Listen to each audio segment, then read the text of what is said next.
गीता भगवान तेरे वचनों पे चलकर हम आज अपनी मंजिल पर आ गए हैं। तेरे जैसा रहबर जो जीवन में आया, जीवन मुक्ति आनंद को पा गए हैं। हमारे गुरु दादा भगवान, गीता भगवान, अम्मा जी को नमन है, साष्टांग प्रणाम है। जब भी 7 जून आता है तो हमारे गुरु गीता भगवान की यादें ताज़ा हो जाती हैं। उनका प्रेम, उनकी नम्रता, उनकी कुर्बानी सब आंखों के सामने आ जाती हैं। मैंने तो गीता भगवान को नहीं देखा, लेकिन मेरे अम्मा जी उनके पास जाकर रहे थे और भगवान की बड़ी कृपा हुई कि वो उनके साथ ही फ्लैट में करीब 2 महीना रहे। बहुत पास से गीता भगवान को देखा। अम्मा जी ने ऑब्जर्व किया कि गीता भगवान हर समय अंतर्मुक्ता में रहते थे।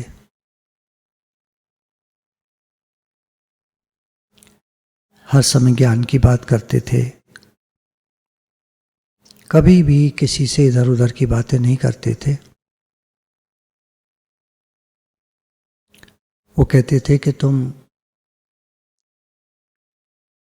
1 मिनट भी अगर इधर उधर की बात करते हो तो भगवान को भूलते हो, और प्रभु ते भूलियां तो व्यापई सभी रोग। भगवान को भूलने से सारे रोग लग जाते, दुख, परेशानी, बीमारी। अगर इनसे दूर रहना है तो गुरु के सानिध्य में,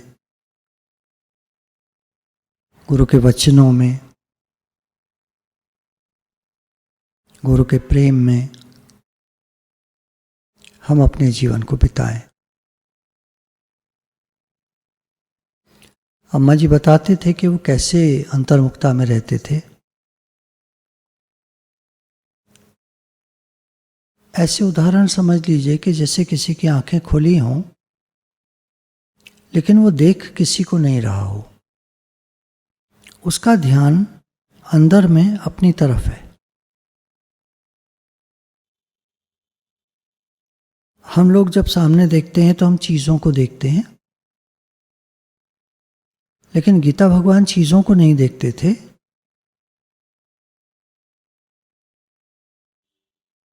एक बात कहते थे गीता भगवान कि सर्वत्र है ही भगवान, इसकी रट लगा लो। तो हम इससे अंदाज़ा लगा सकते हैं कि वो चीज़ों को नहीं देखते थे, वो भगवान को देखते थे। यानी अंदर में जो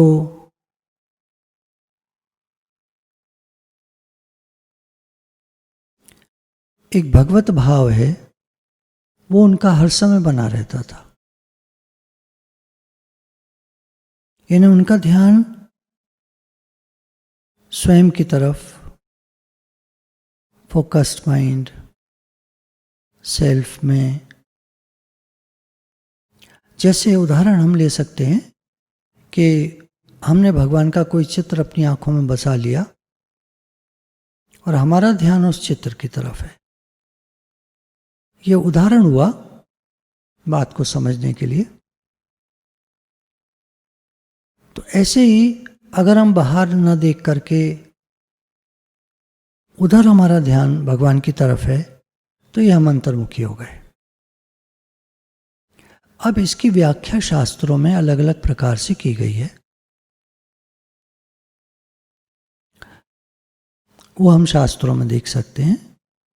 अब गीता भगवान के बारे में, गीता भगवान का जन्म, शरीर का जन्म 21 मार्च 1932 को हुआ था। वे प्रेम एवं नम्रता की बेमिसाल मूरत के रूप में हमारे सामने आए। उनकी आंखों में गुरु नानक की तासीर, उनके स्वर में कृष्ण की बंसी सुनाई देती थी। मर्यादा में वे भगवान राम प्रतीत होते थे। कुर्बानी की कतार में वे क्राइस्ट की तरह थे।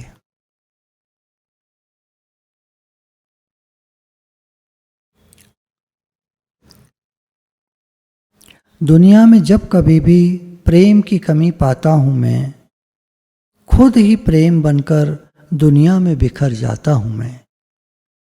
ये गीता भगवान के जीवन की जीती जागती मिसाल वे सबके दिलों में, सबके रगों में बस गए। जो एक बार गीता भगवान को देख लेता, अम्मा जी बताते हैं कि जब वो किसी समय टहलने का भाव होता उनका, जब अम्मा जी वहाँ थे तो वो गीता भगवान के कैंसर हो गया था और उसकी वजह से शरीर में जो भी तकलीफ रहती होगी, कहा उन्होंने कभी नहीं। गीता भगवान ने कभी अपने मुख से कुछ नहीं कहा। डॉक्टर देखने आते थे और मिरेकिल कहकर चुप हो जाते थे।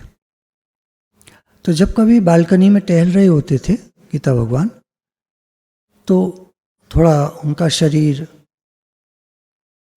हाइट अच्छी, हेल्थ अच्छी, तो ऐसा लगता था जैसे क्राइस्ट टहल रहे हों। और ऐसा अम्मा जी ने नहीं फील किया, कई लोगों ने उनके बारे में कहा। तो जो एक बार गीता भगवान को देख लेता, उसकी आंखों में, उसके दिल में वो बस जाते और फिर वो उनको निकाल ना पाता। गीता भगवान आंखें बंद करके भजन गाया करते और हारमोनियम पर थिरकते हुए हाथ उनके ये बताते कि प्रकृति ने उन्हें किसी खास उद्देश्य के निमित्त ही इस धरती पर भेजा है। ये खास उद्देश्य था पथ प्रदर्शन का, मार्गदर्शन का।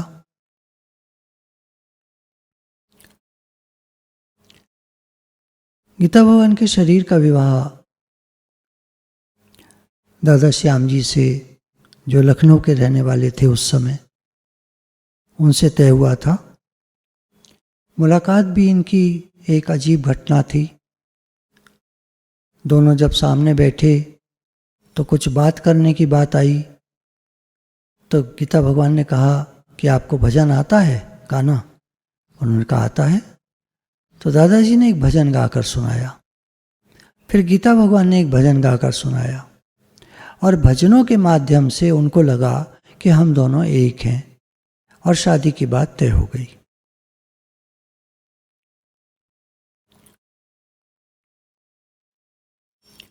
गीता भगवान ने दादाजी को पूरा ज्ञान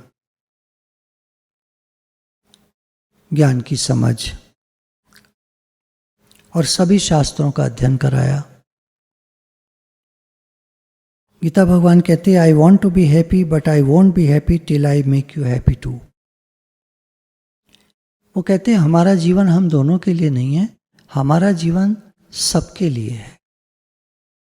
एक विराट जीवन हो हमारा, बड़ा जीवन हो हमारा।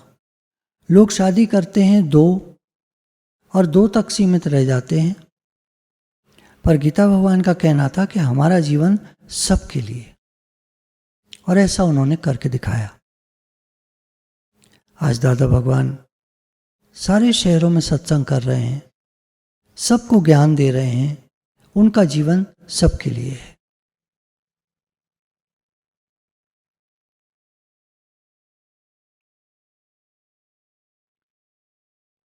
समय कभी एक सा नहीं रहता, ऐसा गुरु कहते हैं।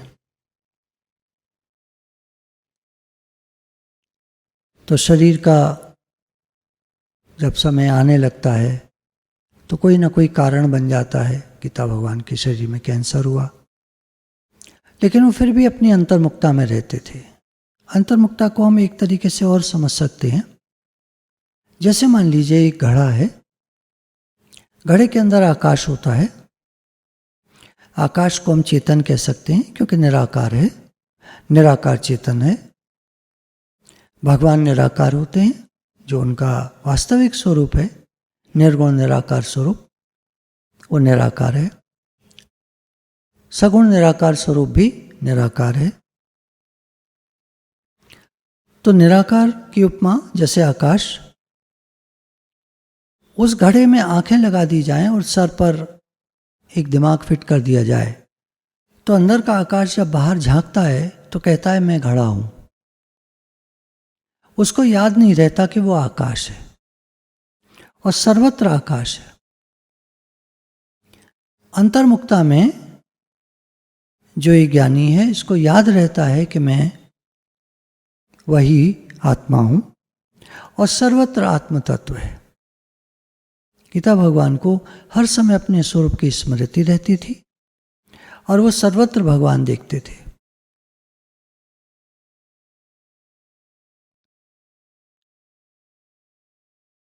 समय गुजरता जाता है और 7 जून 1983 को ज्योत में समा गई।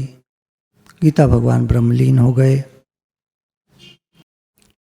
उनका आदर्श हम सबके सामने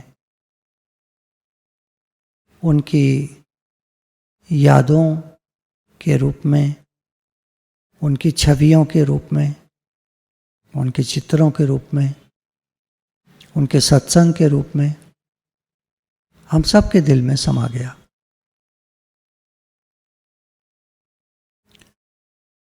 गीता भगवान को प्रेमी लोग पत्र लिखा करते थे और वो अपने हाथ से पत्रों का जवाब दिया करते थे। एक पत्र आपके सामने है। यहां सत्संग रोज चलता है। नए नए ग्राहक आते हैं, ज्ञान के ग्राहक। एक बार ये शरीर हम गुरु को दे देते हैं तो हमेशा के लिए गुलामी से छूट जाते हैं। फिर कहीं भी झुकना नहीं पड़ता। सारी दुनिया तुम्हारे आगे झुकती है। एक बार गुरु के आगे शीश झुका देने से फिर और कहीं झुकाना नहीं पड़ता।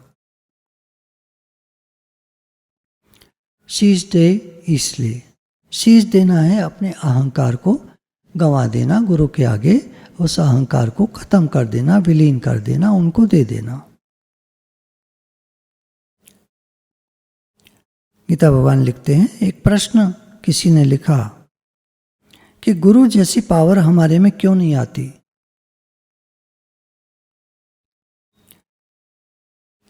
हम गुरु के सामने भी बैठते हैं और देखते भी हैं कि गुरु में बहुत पावर है या बहुत ज्ञान है, वह हम में क्यों नहीं आता, इसका क्या कारण है। गीता भगवान ने कहा कि अब तुम लोग लिखो, तुम सब लिखो, क्या कारण है, तुमने क्या समझा है, कहाँ खड़े हो। कमी हो तो कमी लिखो, और अगर अपने को पूर्ण समझते हो तो वो लिखो। चिट्ठी एक आधी मुलाकात होती है, एक तरफ से बात होती है। हम अपनी बात लिख सकते हैं, अब तुम जवाब लिखोगे तो बात पूरी होगी। भगवान पकड़ में आने वाले नहीं हैं, लेकिन प्रभु का सेवक दह दिस प्रकटाया। गुरु नानक देव जी कहते हैं कि जो गुरु वाला है वो भगवान को 10 दिशाओं में प्रकट कर लेता है, अर्थात वो सर्वत्र देखता है। मैं कहीं भी हूं तेरे पास हूं, तुम कहीं भी हो मेरे पास हो। मुलाकात रोज होती है, चाहे पास हो चाहे दूर। हम तुम्हें चाहें, तुम ना चाहो, ऐसा कभी हो नहीं सकता। यदि हम तुम्हें चाहते हैं तो तुम भी हमें अवश्य चाहोगे, क्योंकि हमारा प्रेम निष्काम है। गुरु कह रहे हैं हमारा निष्काम प्रेम है, तो अगर हम तुमको चाहेंगे तो तुम्हारा मन जबरदस्ती हमारी तरफ खिंचकर हमें चाहने लगेगा। तो हमारा सिर्फ एक काम है, गुरु कहते हैं, वो प्रेम जो गुरु के पास है वो लो और जाकर सब में बांटो, सबको वो प्रेम दो। दुनिया न बदले, बदल जाए हम, फिर हमें मिलेगा परमानंद। अब आगे इस पत्र में गीता भगवान ने कुछ स्वामी रामतीर्थ के पॉइंट्स दिए हैं। नसीब उसका गहरा दोस्त हो जाता है जो उससे मुंह मोड़ लेता है। यानी जो पुरुषार्थ करता है, प्रारब्ध के हवाले नहीं रखता अपने जीवन को, नसीब मतलब प्रारब्ध। तो जब पुरुषार्थ करने लगता है, कोई पुरुषार्थ है भगवान की तरफ बढ़ना। दुनिया के पुरुषार्थ को कर्म कहते हैं और भगवान की तरफ चलने को पुरुषार्थ कहते हैं। तो प्रारब्ध भी उसका साथ देती है। दूसरा है, सब कुछ जीतने के लिए सब कुछ गंवाना होता है। सब कुछ जीतना है भगवान का हो जाना। भगवान के हो जाने के लिए सब कुछ छोड़ देना होता है। अब जब ये कहेंगे छोड़ देना होता है, तो हम गीता भगवान के जीवन से देखें कि उनका जीवन कैसा था। उनके पास, उनके फ्लैट में जब अम्मा जी रहे, तो उन्होंने देखा कि उनके पास केवल आवश्यकता की चीज़ें थीं, कोई शोषा की चीज़ें नहीं थीं। जैसे सोने के लिए पलंग चाहिए, पहनने के लिए थोड़े कपड़े चाहिए, खाने के लिए थोड़ा सा भोजन चाहिए, सादा, बिल्कुल सादा भोजन करते थे। और बहुत पतली सी गेहूं की आटे की रोटी लेते थे, आधी रोटी एक बार में लेते थे, धीरे धीरे गरम गरम खाते थे, फिर दोबारा आधी रोटी लेते थे, बस। भोजन बहुत सात्विक, हल्का। अब कोई ये ना समझे कि अपने को कंपेयर करने लगे। उनकी तबीयत ठीक नहीं थी, इसलिए वो बहुत कम भोजन लेते थे, पर जिनको भूख लगती है वो उस हिसाब से लेंगे। खैर, हम यहाँ ये देख रहे थे कि उनका जीवन बहुत सादा था, simple. Simple living, high thinking. ज़्यादा सामान नहीं, केवल ज़रूरत की चीज़ें, हल्का भोजन, नियमित समय से, और अंदर से, मन से उन्होंने सब कुछ त्याग दिया था। कुछ भी मेरा नहीं है और कोई भी मेरा नहीं है। उनका सारा ध्यान भगवान की तरफ लगा रहता था। तो सब कुछ जीतने के लिए, अर्थात भगवान को जीतने के लिए, पाने के लिए सब कुछ गंवाना पड़ता है, खोना पड़ता है। भगवान से प्रेम करो, मान और कीर्ति से नहीं। तुम्हारी मिल्कियत की चोरी करने वाला चोर है, जो तुम्हारा पैसा चुराए, तुम्हारी चीज़ें चुराए, वो चोर है। पर तुम्हारी मिल्कियत की मालिकी को चोरी करने वाला गुरु है।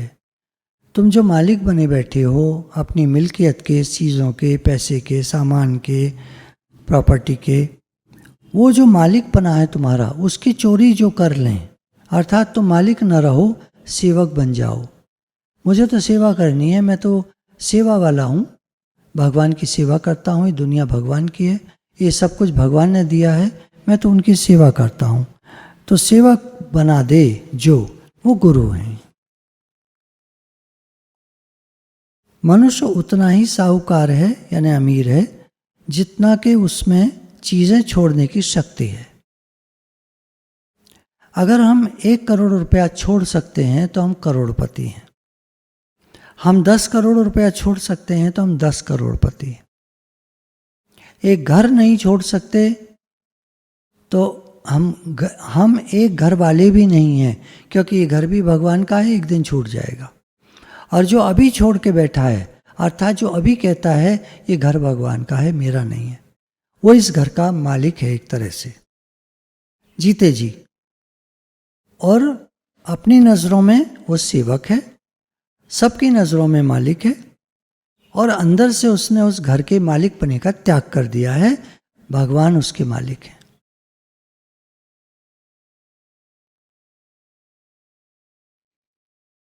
दुख और वियोग की आग जो साजन के बिछोड़े में जलती है, वह मन रूपी काले कोयले को साफ करके रोशन करती है।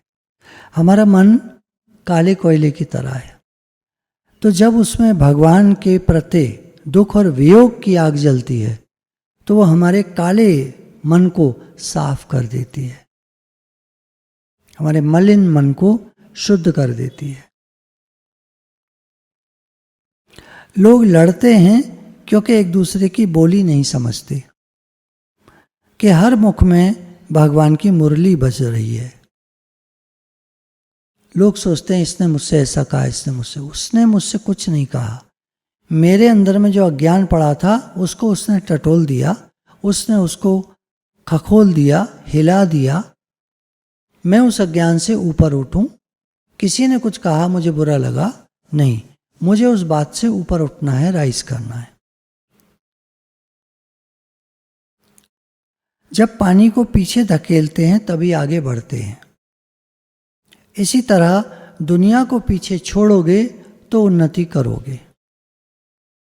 भगवान की तरफ बढ़ना है तो दुनिया से मन हटाना होगा। मन हटाने का मतलब कुछ छोड़ना नहीं होता है।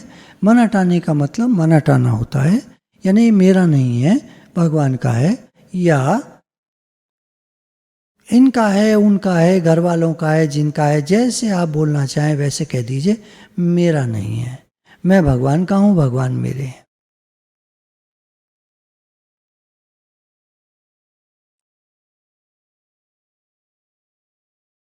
जब तक मांगोगे तब तक खोटेले अर्थात खालीपन का अनुभव करोगे।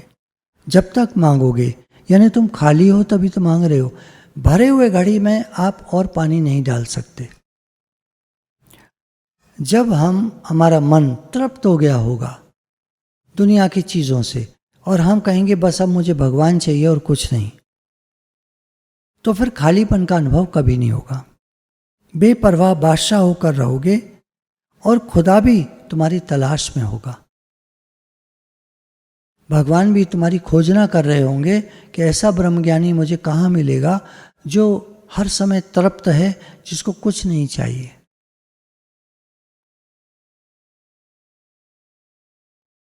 किसी भी मनुष्य को जल्दी नहीं समझ सकोगे जब तक उसे प्यार नहीं करोगे। प्रेम करके ही किसी को समझा जा सकता है, वरना हम किसी को समझ नहीं सकते।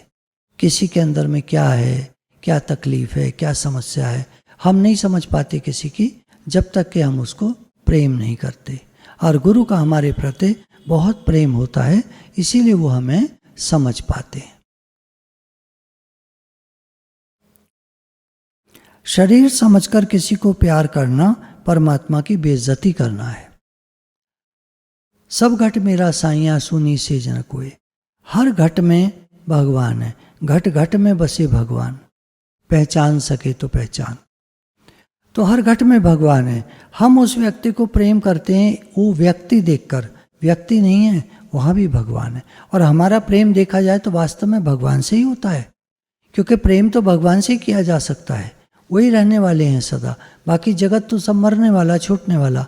क्या प्रेम करके करोगे, मिलेगा क्या? रोगे, परेशान होगे, दुखी होगे, और क्या मिलेगा? तो गुरु हमको सही नज़र देते हैं। किसी को भी प्रेम करना तो भगवान जानकर प्रेम करना, इसमें मेरे भगवान बसते हैं, तब प्रेम करना। तो तुमको कभी अफसोस और कभी तुम्हारा दिल नहीं टूटेगा।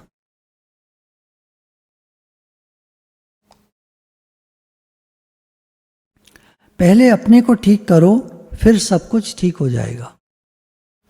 You can not change anybody's destiny, you can not change anyone. किसी की हैबिट को हम चेंज नहीं कर सकते। अगर हम बदल सकते हैं तो अपने को। दुनिया न बदले, बदल जाए हम, फिर हमें मिलेगा परमानंद। तो गुरु के इन वचनों के साथ ही गीता भगवान का शरीर जब पूरा हुआ था तो अम्मा जी को उन्हीं दिनों में आत्म साक्षात्कार हुआ था और वो कहते थे कि ऐसा लगता है गीता भगवान मेरे हृदय में समा गए हैं। और सभी ने, प्रेमियों ने गीता भगवान के यही महसूस किया कि वो हम सबके दिल में समा गए हैं। तो ऐसा कहा जाता है कि गुरु न जाते हैं न आते हैं, वो तो सबके दिल में रहते हैं। सदा बसत तुम साथ, सदा हमारे साथ बसते हैं। गुरु के प्रेम को हम फील करें, गीता भगवान के प्रेम को हम फील करें, जो हमें राइज कराना चाहते थे, हमको मंजिल तक पहुंचाना चाहते थे, हमको भगवान से मिलाना चाहते थे। ऐसे गुरु को बले बले जाइए आप मुकत मोहितारे। तो ऐसे गुरु की बलिहारी हैं हम, जो खुद भी मुक्त हुए और हमको भी मुक्त करना चाहते हैं। हमें चाहिए कि हम उनका सहयोग दें, उनके प्रेम का जवाब ठीक तरह से दें, यानी उनसे निष्काम प्रेम करें, कोई चाहना न करें। बस चाहना हो तो सिर्फ एक अपने मुक्ति की चाहना या भगवान से मिलकर एक हो जाना। गुरु भगवान के अनंत अनंत शुक्राने।